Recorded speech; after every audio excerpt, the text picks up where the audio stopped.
여러분 안녕하세요. 한성백제박물관의 백제쌤입니다. 여러분, 이번 교육에서는 백제가 이웃나라들과 어떤 관계를 맺고 있었는지, 어떤 사람, 어떤 물건, 어떤 기술이 오고 갔는지에 대해서 같이 알아보려고 합니다. 여러분 혹시 집을 떠나서 멀리 여행해 본 적 있나요? 친구들과 옆 동네로 모험을 떠나본 적도 있나요?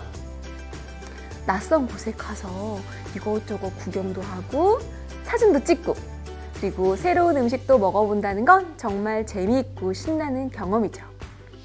그런데 요즘은 코로나로 여행 가기가 조금 어려워졌어요. 그래서 오늘 여러분과 온라인으로 모험을 떠나보려고 합니다. 단 조건이 있어요.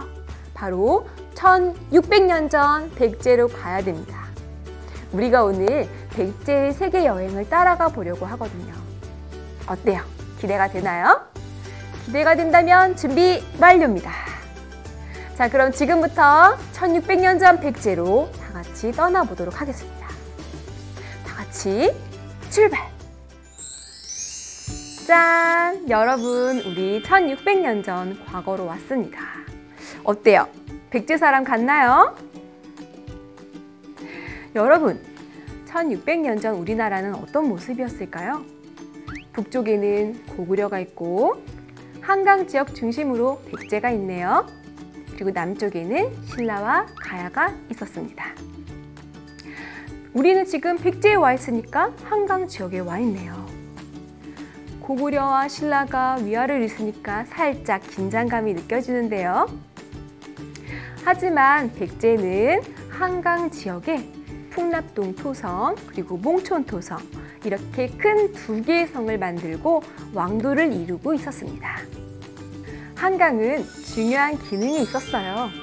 한강에서 배를 띄우면 서해 바다로 이어져 나갈 수 있거든요. 바다 건너에는 큰 나라 중국이 있었어요.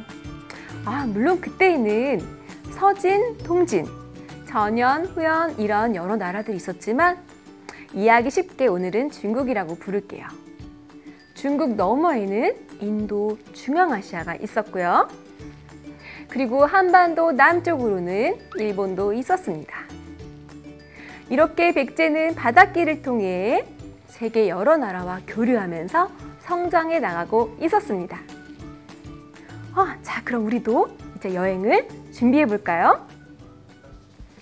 자, 이 커다란 배를 타고 출발해 볼 겁니다.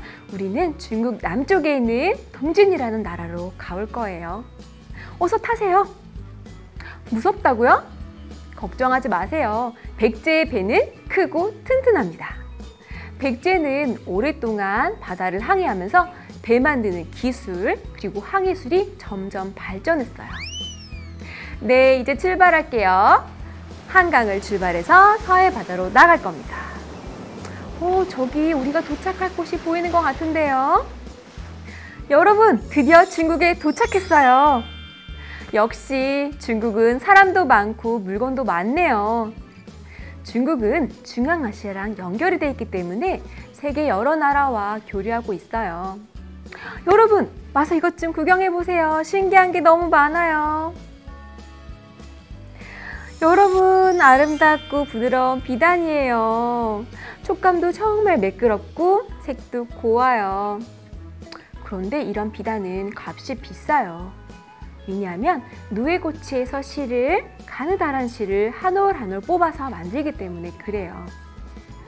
이 비단을 사가지고 가서 예쁜 비단옷도 만들고 그림 그릴 때 사용하면 좋을 것 같아요. 여러분, 여기 신기한 항아리가 있어요.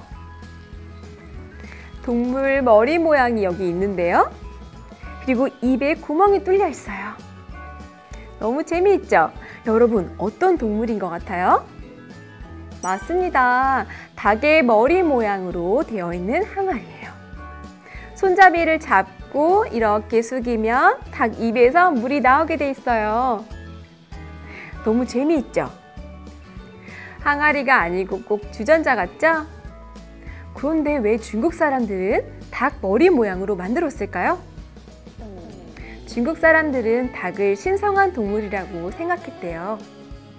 그래서 하늘에 닭의 모양을 한 항아리, 그래서 천개호라고 불렀습니다. 하긴 닭이 새벽에 사람들을 잠에서 깨워주기도 하고 알도 낳아주고 그리고 영양가 많은 고기도 주니까 하늘에서 내려주신 이로운 동물 맞는 것 같아요. 여기 동물 모양 그릇이 또 하나 있어요. 어떤 동물인지 알겠어요? 맞습니다. 바로 양 모양 청자예요. 여기 귀 모양도 정말 귀엽죠? 그리고 이 양 머리에 구멍이 있어요. 이 구멍은 무엇을 할 때 쓰는 것일까요? 네, 여기는 초를 꽂았다고 해요. 깜깜한 밤에 초를 꽂아서 불을 밝히면 방이 환해지겠죠. 모양은 귀여운 양 모양인데다가 색깔은 푸르스름하고 또 반짝반짝 윤기가 나요. 이렇게 새로운 디자인, 새로운 기술로 만든 그릇을 백제 사람들이 보면 정말 기뻐할 것 같아요.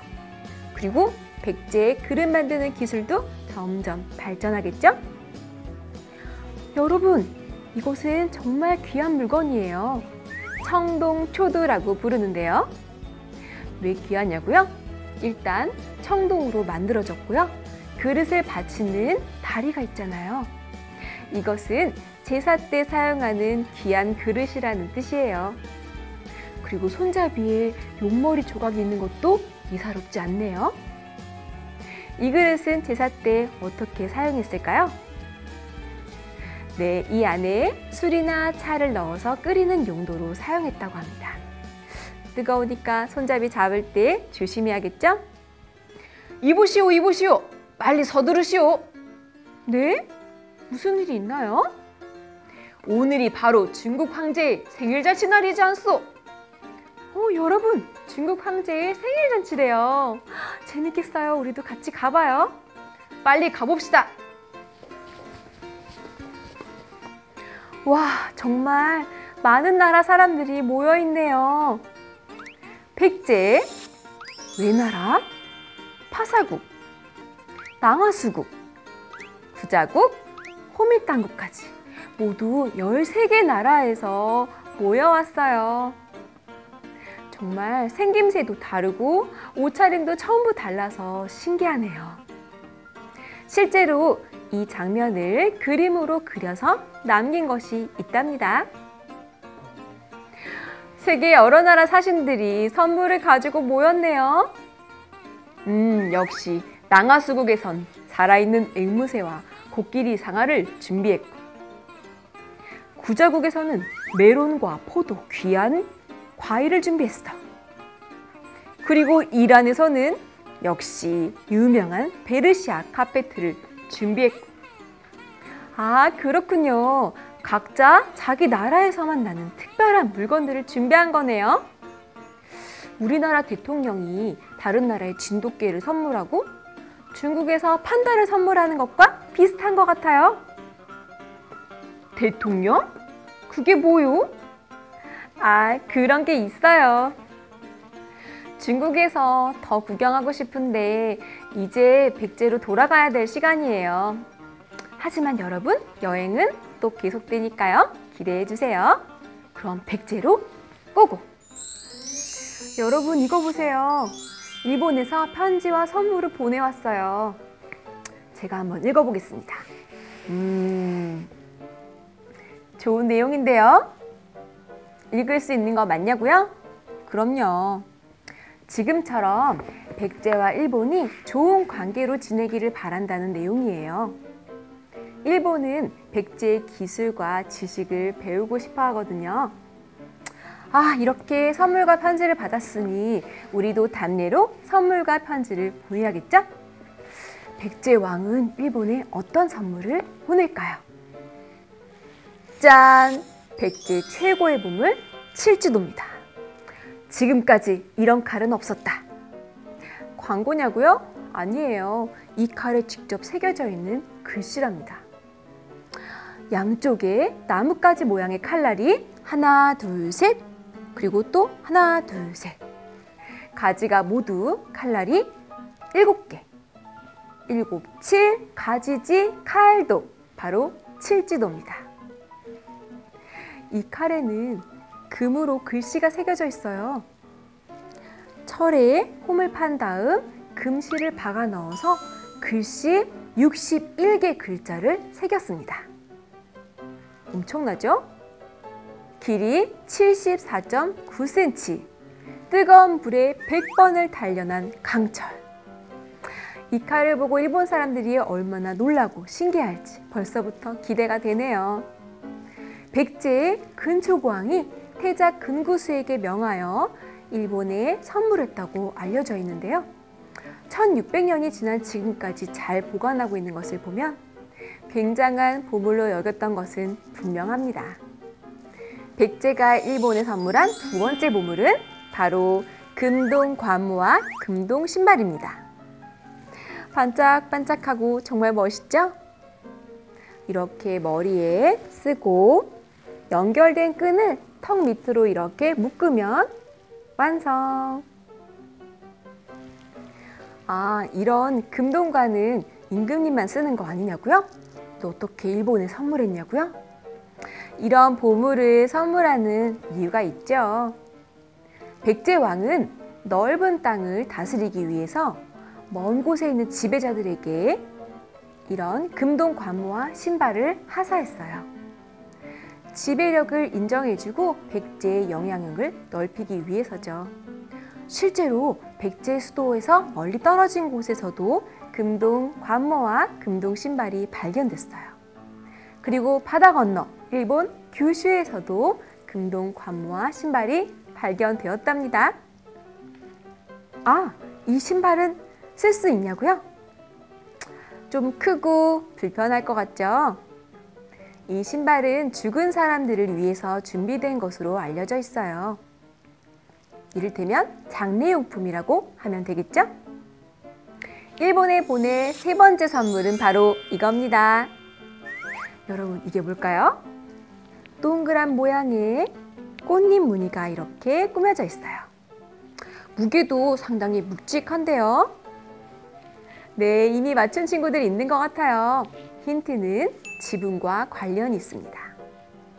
맞아요. 바로 지붕을 만드는 데 사용하는 기와입니다. 일반 사람들은 지푸라기를 이용해서 초가집을 만들었지만 임금님 사시는 왕궁이나 부처님을 모시는 절에는 이렇게 기와를 이용해서 지붕을 만들었어요. 이런 기와를 수백 개 만들어서 차곡차곡 쌓은 다음에 이렇게 모양 있는 기와로 마지막에 장식을 합니다. 이렇게 무늬 있는 기와를 우리가 수막새라고 불러요.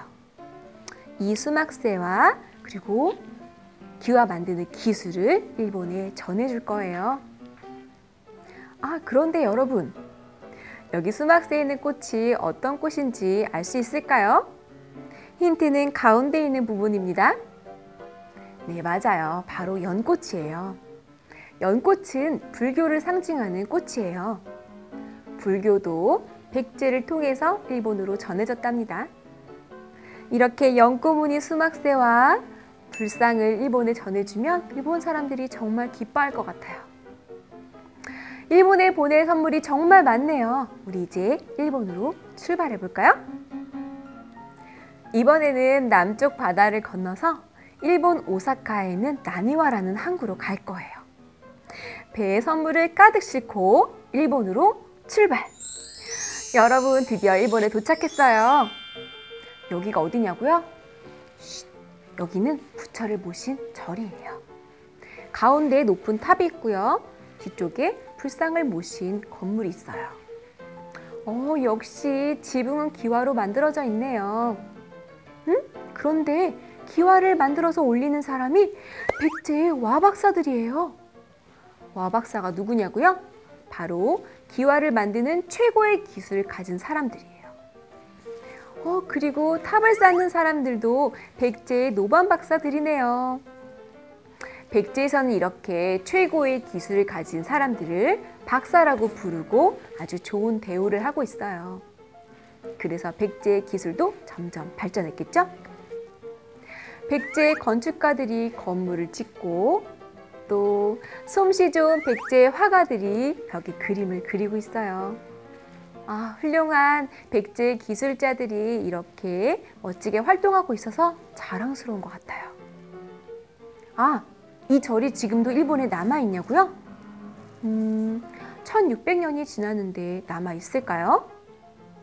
네, 백제 기술자들이 지은 일본의 호류지라는 절은 지금도 남아있어요. 정말 웅장하고 근사하네요. 그 외에도 아즈키라는 사람은 일본 태자에게 말 기르는 법을 가르쳐주고 유교 경전을 전해줬어요. 그리고 왕인이라는 사람은 일본 사람들에게 천자문과 논어를 소개해주고 예절을 가르쳐줬습니다. 그리고 아까 칠지도를 전해준 근초광도 있었네요. 이렇게 멀리 다른 나라로 와서 도움을 주는 우리 백제인들 정말 자랑스럽습니다. 여러분, 이제 일본을 출발해서 더 남쪽으로 내려가 보겠습니다. 여러 개의 섬과 대륙으로 이어진 동남아시아예요. 한국인이 가장 사랑하는 아름다운 여행지 바로 동남아시아입니다. 여러분, 그런데 이곳에 백제 사람들이 금보다 더 귀하게 여긴 보물이 있다고 하는데요. 그게 무엇일까요? 바로 유리구슬입니다. 이 유리구슬은 백제의 무덤에서 발견되었다고 하는데요. 중국보다 더 먼 인도와 동남아시아에서 만들어진 것이라고 해요. 이렇게 먼 바다를 통해서 백제까지 오다니 정말 대단하죠? 자, 이제 백제로 돌아가 보겠습니다. 정말 먼 여행이었네요. 우리 중국에 잠깐 쉬었다 갈까요? 그런데 스님 한 분이 배를 같이 타고 가자고 하시네요. 근데 스님 얼굴을 보니까 코가 크고 주걱턱에 얼굴이 백인이에요. 이분은 중앙아시아에서 왔다고 하시네요. 그런데 스님 어디까지 가실까요? 백제로 가신다고 하네요. 여러분, 알고 보니 이 스님은 백제의 불교를 전해준 마라난타라는 스님이라고 합니다. 중앙아시아에서 오셨다고 해요. 네, 스님 어서 타세요. 자, 이제 우리도 백제로 돌아가 보겠습니다. 백제로 출발! 뿅! 여러분, 현재로 돌아왔습니다. 먼 과거로 가서 여러 나라를 여행하느라고 고생 많았어요. 1600년 전 백제, 중국, 일본 이렇게 여행해본 느낌이 어떤가요? 백제가 아주 오래전부터 배를 타고 먼 바다로 나가서 세계와 교류했다는 것이 너무 놀랍죠? 백제인들은 용감하고 모험심도 있고 무엇보다도 세계 여러 나라 사람들에 대해서 열린 마음을 가지고 있었어요. 그래서 오늘 우리가 확인하는 백제의 세련되고 아름다운 문화는 이렇게 다양한 국적을 가진 사람과 어우러지고 소통하고 같이 협력하면서 얻어낸 소중한 결실입니다. 이것이 바로 백제가 큰 나라로 성공한 비결이 아닐까요? 자, 여러분 이거 보세요. 제가 아까 동남아시아에서 여러분 몰래 구슬을 한 움큼 사왔습니다. 비단을 많이 주고 바꿔왔어요. 백제인이 사랑한 보물, 백제가 세계와 교류했다는 증거. 이 유리구슬 장신구를 지금부터 여러분과 함께 만들어 보겠습니다.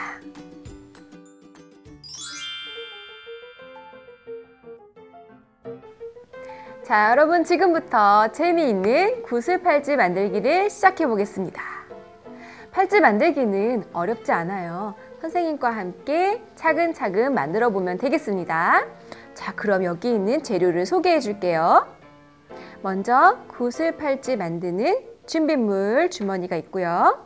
그리고 접착제, 그리고 여기 가위가 있습니다. 그리고 면봉, 테이프, 그리고 집에 있는 작은 접시가 있으면 되겠습니다. 여러분, 접착제는 나중에 사용할 건데 어른이나 언니, 오빠의 도움을 받는 게 좋을 것 같아요. 잘못해서 손에 묻으면 다칠 수 있거든요. 자, 그러면 시작해 볼까요? 자, 여러분, 체험활동 주머니가 있고요. 그리고 접착제가 있습니다. 주머니는 3개 중에 하나가 들어있을 거고요. 접착제도 둘 중에 하나가 들어있을 거예요. 자, 이제 체험활동 주머니를 열어볼까요? 주머니 안에는 구슬과 끈이 들어있어요. 그런데 구슬을 바로 꺼내지 말고 집에서 이런 작은 접시를 준비해 주세요. 이 접시 위에 구슬을 꺼내 봅시다.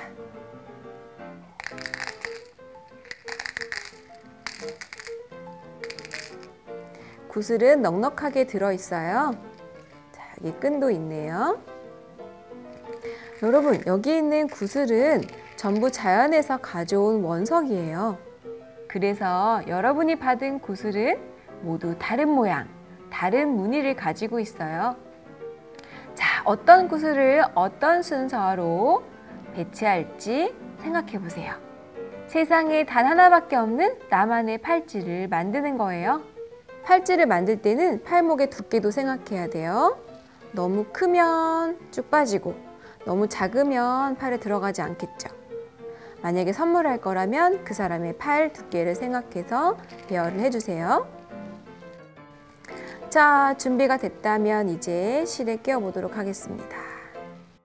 그런데 구슬을 끼웠을 때 이 끝부분이 빠질 수 있기 때문에 테이프로 붙여줄 겁니다. 자, 테이프를 뜯어서 한쪽 끝에 자, 이렇게 크게 붙여주세요. 자, 이제 반대쪽에 구슬을 끼기 시작할 건데요. 가장 먼저 끼는 구슬은 가장 큰 구슬이 좋아요. 그래야 매듭이 깔끔하게 마무리가 될 수 있어요. 자, 이제 하나씩 끼워줍니다. 구슬은 여유 있게 들어있으니까 여러분 팔목 두께에 맞춰서 추가하거나 빼면서 만들 수 있어요.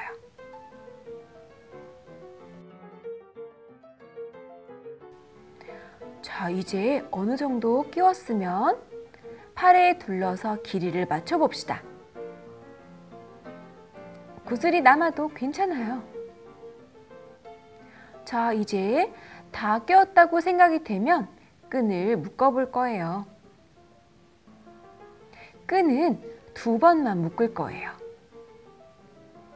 자, 묶은 다음에 매듭을 손으로 살짝 잡은 다음에 반대쪽 줄을 살짝 당겨주세요.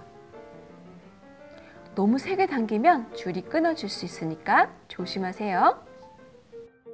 자, 이제 매듭이 끊어지지 않도록 매듭에 접착제를 바를 거예요. 붓으로 칠하는 타입이 있고요. 또 하나는 이렇게 생겼어요. 자, 꺼내서 뚜껑을 연 다음 상자 안에 들어있는 빨간색 도구를 이용해서 끝부분을 눌러서 열어주세요. 면봉을 이용해서 묻힌 다음 매듭 부분에 살짝만 묻혀주면 됩니다. 접착제는 아까 말했지만 어른이나 언니, 오빠, 형이 도와주는 것이 좋을 것 같습니다. 여러분, 그런데 끈에 접착제가 묻으면 끈이 녹아서 끊어질 수도 있어요. 매듭 부분에 아주 살짝만 묻혀주면 됩니다. 자, 후 불고 잠깐만 기다리면 금방 굳을 거예요. 이제 굳은 것 같죠? 그럼 남은 줄을 가위로 잘라줍니다. 매듭이 풀어지지 않으니까 짧게 잘라줘도 돼요. 아까 처음 끼웠던 큰 구슬 옆에 매듭이 생기니까 매듭이 잘 보이지 않을 거예요. 자, 여러분 팔찌가 완성되었습니다. 백제 사람들이 금보다 더 귀하게 여겼다는 구슬로 팔찌를 만들어 보았습니다. 세상에 단 하나밖에 없는 나만의 팔찌가 완성됐어요. 근데 이렇게 알록달록한 팔찌를 보니까 우리 중국 황제의 생일잔치에서 만났던 다양한 모습의 사진들이 생각이 나네요. 여러 나라들과 열린 마음으로 교류했던 백제 사람들처럼 우리도 다양한 나라 사람들과 문화에 관심을 가져보면 어떨까요?